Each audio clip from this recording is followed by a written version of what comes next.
Before parting ways, Daniel mentioned his plan to head to Sapphire Lake, but said he'd have to take a back route due to his lack of food. When Robert's group offered to share some of theirs, Daniel politely declined, insisting that as beginners, they would need it more. From the available information, several chilling clues begin to form a picture. Northern California has long been a hotspot for Bigfoot sightings. According to Ranger Richard Destinger of California's Redwood National Park, the state has recorded over 458 Bigfoot sightings, second only to Washington. The iconic Red Mountain Bigfoot photo was also taken here. Despite occasional recognition of Bigfoot as folklore, like California's Bill 666, which proposed Bigfoot as the state's official mystery creature and cultural symbol, official agencies have consistently denied any concrete evidence of its existence. Incidents involving violent encounters or disappearances are rarely acknowledged. Jerry Brennan's terrifying account may hold the final piece in the unsettling puzzle surrounding the mysterious death of Daniel Kermis. While camping near South Lake on the night of August 11th, Jerry claimed to have heard what sounded like a human scream echoing through the trees, raw, high-pitched, and panicked. Moments later, he saw a massive bipedal figure watching him from the shadows. But what he saw didn't align with the images retrieved from Daniel's phone days later. This discrepancy has led some to a deeply chilling theory. Daniel wasn't killed by a single creature, but by multiple, possibly by a group, a family. The figure Jerry described was tall and imposing, with pitch black hair and a wide chest. In contrast, the being captured in Daniel's photos, taken shortly before his death, had lighter, reddish fur and appeared smaller in build, though no less intimidating. For researchers in the field of cryptozoology, these differences weren't contradictions, they were clues. Some experts suggest that juvenile Bigfoots may have light, reddish fur, which darkens as they age. Just as a bear cub's coat might be golden and turn dark with maturity, the same may apply to these elusive creatures. If true, it supports a frightening scenario. Daniel may have stumbled into a nesting ground, a den, or a hidden sanctuary inhabited not by a single creature, but by an entire Bigfoot family. The idea isn't far-fetched when compared to other reported encounters in Northern California and the Pacific Northwest, regions long steeped in Bigfoot lore. Witnesses have often described seeing multiple creatures traveling together, an adult and one or two smaller figures nearby. These reports were dismissed for decades, but Daniel's disappearance may suggest there was truth in them all along. Earlier that same day, August 11th, Daniel had crossed paths with a group of 4 lost hikers while making his way along the Thompson Peak Trail. That detour may have sealed his fate. Sometime between leaving the group and nightfall, Daniel likely strayed off the main trail, possibly unknowingly venturing into a restricted part of the forest, untouched and wild. It's speculated he realized too late that something was watching him. Some theorize Daniel dropped his backpack deliberately. For seasoned climbers and wilderness responders, this is a known tactic. Leave gear behind to distract a predator. It's also possible he left it behind to draw whatever was following him into view, so he could photograph it, and he did. His phone later revealed a series of eerie images. An uprooted tree, claw marks in the earth, and in one final photo, a hulking shape lurking behind a thick tree trunk. A shape not human, not known, not safe. Daniel may have tried to run, camera in hand, as the forest around him erupted with low-frequency howls and movement. At some point, those howls grew louder, more coordinated, as if multiple beings were converging. The noise might have masked Daniel's footsteps or his final plea for help. But Jerry Brennan heard something that night. A scream, sudden, agonized, human, then silence. To this day, only parts of Daniel's remains have been found. His fractured vertebrae and shattered pelvis were discovered weeks later, far from where his backpack had been located. The rest of his body is still missing. Whether lost to the forest or hidden by something that didn't want to be found is a question that continues to haunt everyone who has followed the case. And for those who believe in the existence of Bigfoot, the answer may be far darker than anyone is willing to admit. What happened next is anyone's guess. The rest of Daniel's remains could still be hidden in that lair. Daniel Comins was a kind, selfless man. In life, he dedicated himself to helping others, both in his career and in the wild. After his passing, the Blue Lake Volunteer Fire Department paid tribute to his memory. His chief, Rice Bago, spoke with sadness and pride. It's hard to accept, but what we can do now is carry Daniel's legacy forward. Live well, help others. That's what he would have wanted. No one can say for certain what really happened in those remote woods, but the clues left behind, photos, screams, sightings hint at something far stranger than a hiking accident. They suggest that Daniel Coleman's didn't just vanish, he may have crossed paths with something not meant to be found. Then came the phone's photo gallery, perhaps the most compelling clue. In addition to selfies and scenic shots, there were a few inexplicable images. They depicted what looked like an unknown den deep in the wilderness. Massive, uprooted trees, collapsed branches, and a damp, eerie environment.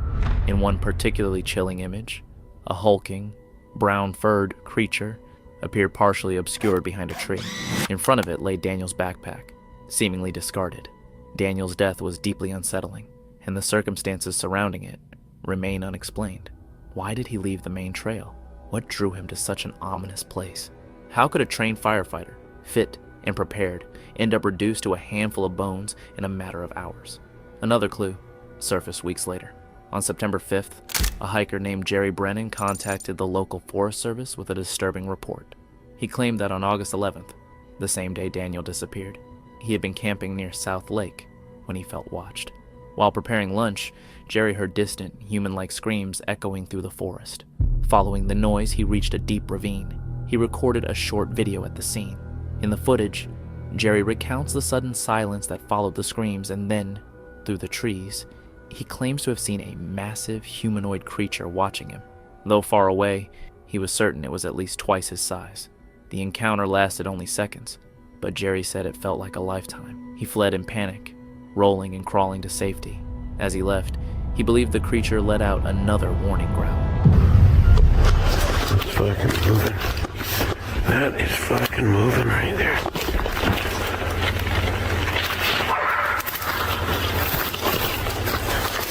There was something strange about the figure Jerry Brennan claimed to have seen.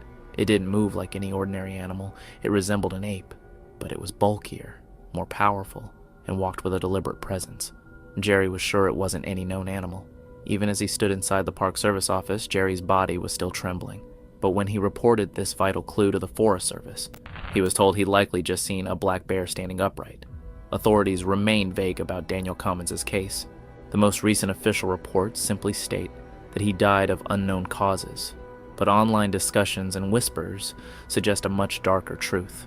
According to Daniel's family, the reason he may have gotten lost was his willingness to help others, particularly a group of inexperienced hikers.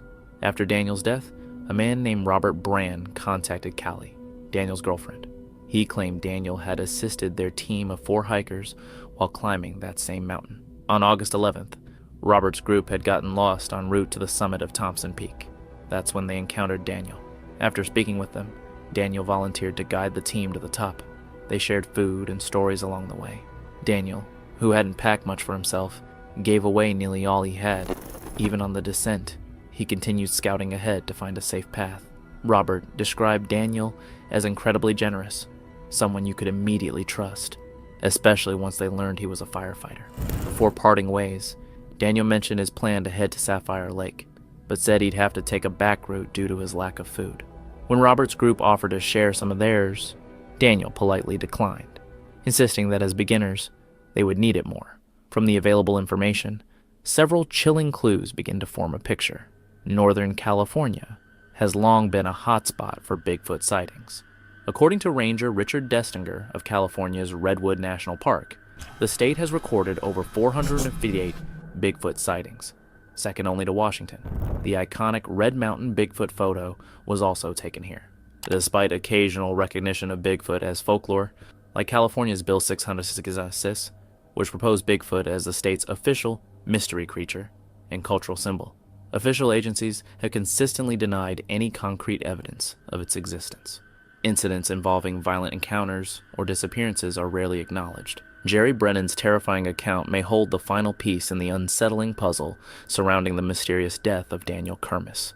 While camping near South Lake on the night of August 11th, Jerry claimed to have heard what sounded like a human scream echoing through the trees, raw, high-pitched, and panicked. Moments later, he saw a massive bipedal figure watching him from the shadow.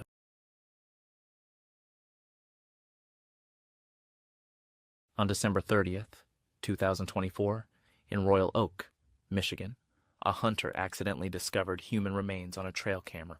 After investigation, It was confirmed that the remains belonged to Kevin Graves, an outdoor internet personality who had disappeared 6 years earlier. A black backpack and a cell phone were also found at the scene. After unlocking the phone's contents, investigators concluded that Kevin may have been attacked by an unknown creature during his lifetime. Kevin Graves was born on January 24, 1990 in Southfield, Michigan. In high school, he was a wrestler and a sports enthusiast, which helped him develop strong physical fitness. After graduation, he worked for a decoration company and spent his free time riding an all-terrain vehicle across Michigan's scenic spots, enjoying adventure and hunting.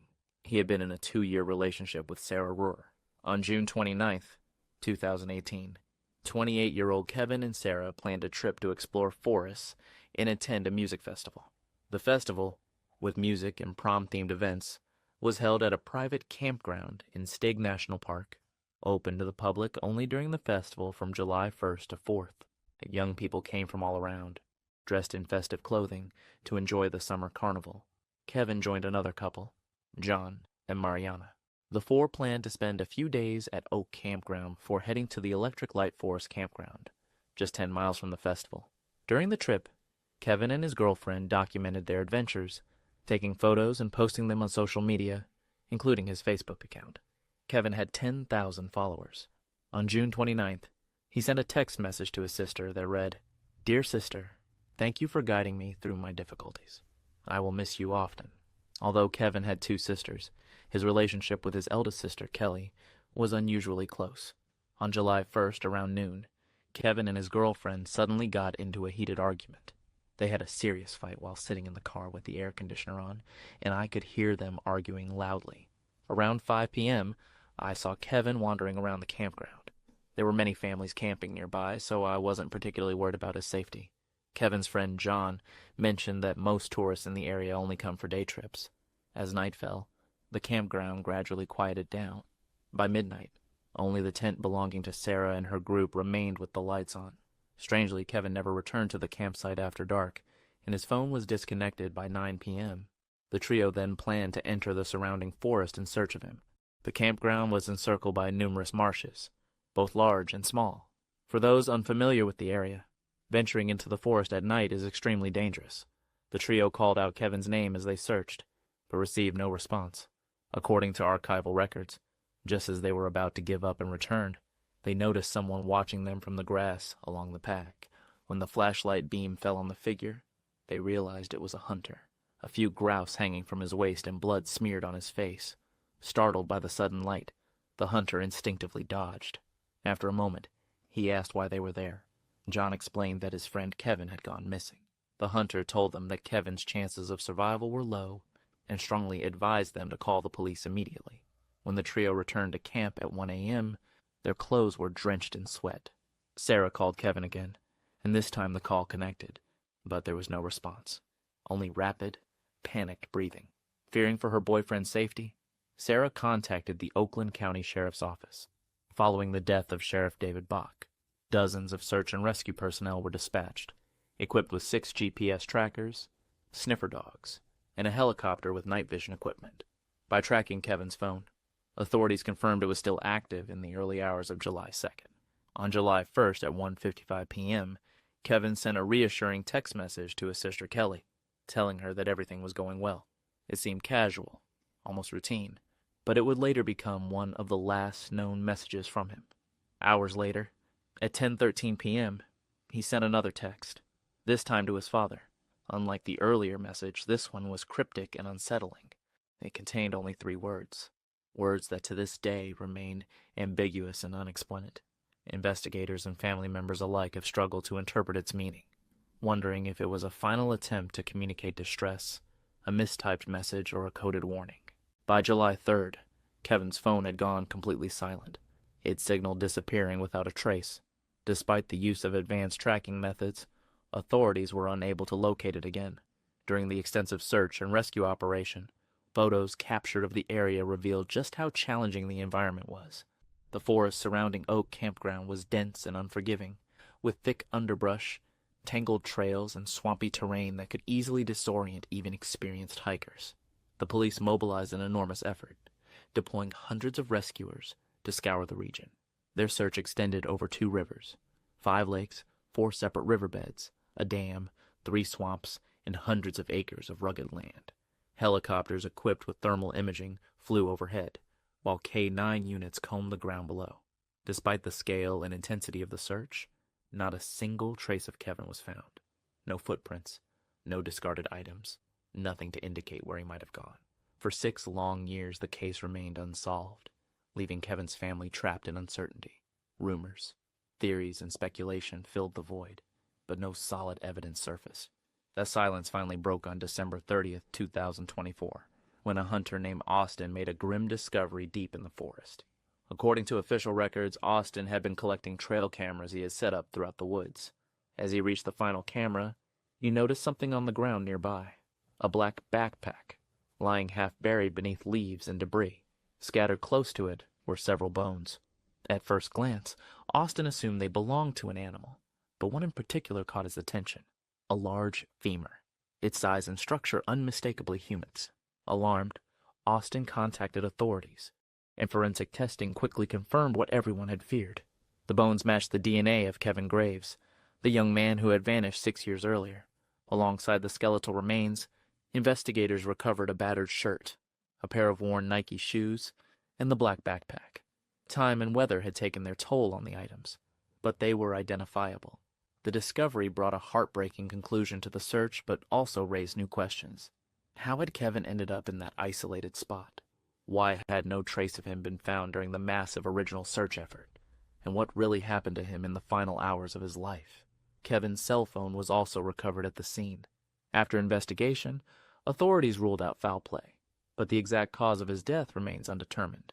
Although the phone was heavily corroded, the police were able to extract some unexpected clues. Aside from a few text messages sent before his disappearance, Kevin had also attempted to make distress calls. Call logs show that between 10 p.m. on July 1st and around 1 a.m. the following day, he made a total of 5 emergency calls. However, for unknown reasons, each call was cut off after only a few seconds. In addition, the phone's memory card contained some unusual files. Among them was a short audio clip just over 10 seconds long. Kevin's labored breathing could be heard in the recording. Y'all seeing this?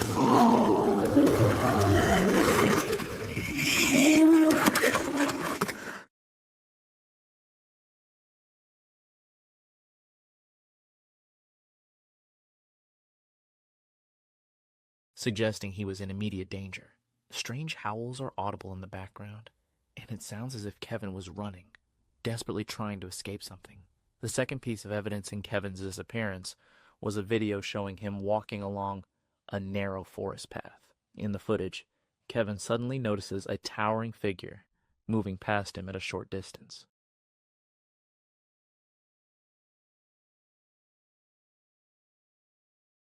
Unlike someone simply standing still, the figure appears to be walking across the tree line, its form partially obscured by the brush. Though the clip is brief and blurry, it reveals a silhouette with a brownish hue, standing at an estimated 8 feet tall. Its sheer size and presence make the moment deeply unsettling, casting an ominous weight over the scene. According to forensic records, this video was captured on June 29th, 2 days before Kevin's disappearance, while the audio file later recovered from his phone dates to the night of July 1st, providing a chilling glimpse into his final hours. The audio suggests panic and distress, adding a layer of urgency and fear that complements the visual evidence. Another critical clue, from the night Kevin vanished, comes from Hunter Justin's trail camera, which had been installed in the area to monitor wildlife and activity near the campground. At the request of police, Justin reviewed the footage to determine if there were any unusual human activities that might explain Kevin's disappearance. Most of the recorded footage showed only small animals, squirrels, raccoons, and birds, with no indication of human presence. However, one camera captured something highly unusual, a naked man appearing in the frame, holding a stick in his right hand. The figure's sudden and strange appearance raised immediate questions, as it was unclear whether he was a transient, a lost camper, or someone with more sinister intentions. Investigators were unable to identify the man, and no further information about him has emerged to this day. While some speculate that he may have been a homeless person simply passing through, The possibility that he could have had some connection to Kevin's disappearance cannot be entirely ruled out, leaving this clue shrouded in mystery and open to interpretation. To conversations with Kevin's girlfriend, Sarah, the police learned that the couple had argued that day over their plans. Kevin wanted to rush to the electric light forest for a bonfire that night, while Sarah planned to stay at Oak Campground. This disagreement may have prompted Kevin to leave without saying goodbye. One theory suggests that he may have gotten lost on the way to the electric light forest and accidentally died. Oak Knoll Campground is part of Manistee National Forest Park. While not extremely remote, the area contains intricate trails and swamps, making it easy to become disoriented at night despite the presence of road signs. There were no signs of large predators in the forest, and Kevin's personal belongings were left untouched, adding to the mystery of his death. One theory, based on Sarah's account, proposes that Kevin may have been accidentally killed by a hunter on the night he disappeared. The three people searching for him encountered a hunter with blood on his face, who appeared panicked. Perhaps he accidentally caused Kevin's death and then moved the body to a hidden location. However, questions remain. Why would a hunter appear on the trail at night? And if he had killed Kevin, why did he tell the trio to call the police? His behavior remained suspicious and unexplained. The hunter seemed intent on persuading them to leave quickly, and he also seemed to know more effective ways of disposing of a body. However, analysis of Kevin's remains suggested that his body had not been buried or transported elsewhere. Police investigated the hunter and conducted a lie detector test, which indicated he was not lying and showed no evidence of acting against Kevin or having any motive to kill him. Another theory suggests that Kevin may have wandered into a quagmire or swamp, becoming trapped or drowning, and that his body could have been dragged into the bushes by floating debris or animals. However, this theory has inconsistencies. Kevin's equipment and belongings were largely intact, and there were no large predators in the area. A third theory proposes that Kevin died from a drug overdose. The Electric Light Music Festival, which began in 2011 and lasts 4 days, draws hundreds of thousands of visitors annually. In addition to music and dance, drug use is reportedly common at the festival, and some speculate that Kevin may have participated. Some even conjecture that he was involved with a cult and killed by its members. These theories remain unconfirmed and speculative. The final and most unsettling theory is that Kevin may have crossed paths with something not entirely human, a cryptid, perhaps Bigfoot, or Michigan's most infamous legend, the Dogman. The evidence recovered from his phone, an eerie audio file filled with labored breathing, frantic footsteps, and unearthly howls, along with a shaky, grainy video, suggests Kevin was alive that night, desperately fleeing from something powerful and unknown. Whatever was pursuing him seemed capable of inspiring the kind of raw fear that drove him to make 5 failed emergency calls before his phone went silent. Michigan, surrounded by the vast Great Lakes, is a state steeped in wilderness and mystery. Its sprawling forests and marshlands form an ecosystem so diverse and deep that countless legends have taken root there. Among them, none is as enduring or as terrifying as the Dogman.